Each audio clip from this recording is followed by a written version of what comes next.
Ustadz, saya lihat orang sholat, tapi perilakunya kok masih buruk.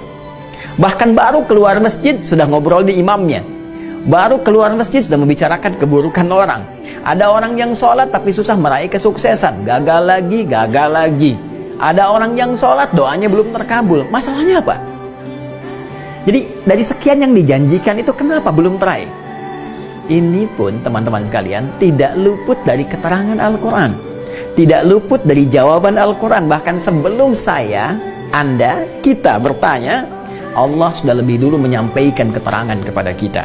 Ada dua penyebab yang paling utama yang menjadikan seseorang yang menunaikan sholat berpotensi tidak meraih satu atau bahkan lebih di antara keutamaan yang dimaksudkan. Jawaban pertama terdapat dalam Al-Quran surah kedua Al-Baqarah di ayat ke-45, kemudian solusinya ayat 46-nya. Yang kedua, kita temukan di Quran surah kedua 29. Di Quran surah kedua 29 Al-Ankabut di awal ayat ke-45-nya. Tuh, sama-sama 45 ayatnya, ya, tapi nanti dengan pemaknaan yang berbeda. Baik, mari kita lihat dengan cepat.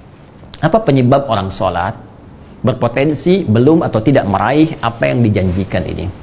Yang pertama, di Quran surah kedua Al-Baqarah di ayat ke-45 Allah menegaskan. Perhatikan kalimatnya. Wasta'inu bis-sabri was-salah. Dan jika engkau punya persoalan dalam kehidupan, terima dengan sabar, itu untuk meningkatkan kualitas hidupmu, dan dengan itu kemudian kau bawa dalam sholat, mintakan solusi kepada Allah. Was-salah, tunaikan sholat, minta solusi kepada Allah. Wa innaha lakabiratun illa 'alal khashi'in. Namun penting kau sadari, sholat itu tidak mudah engkau lakukan. Awas, hati-hati tuh, ya. Ketika Allah menyandingkan sabar dengan sholat dan membandingkan keduanya, ternyata tingkat kesulitan menunaikan sholat itu lebih dibandingkan dengan sabar. Hati-hati. Artinya kalau orang tidak sabar menunaikan sholat, orang tidak serius menunaikan sholat, itu sulit kemudian akan menunaikannya dengan sempurna.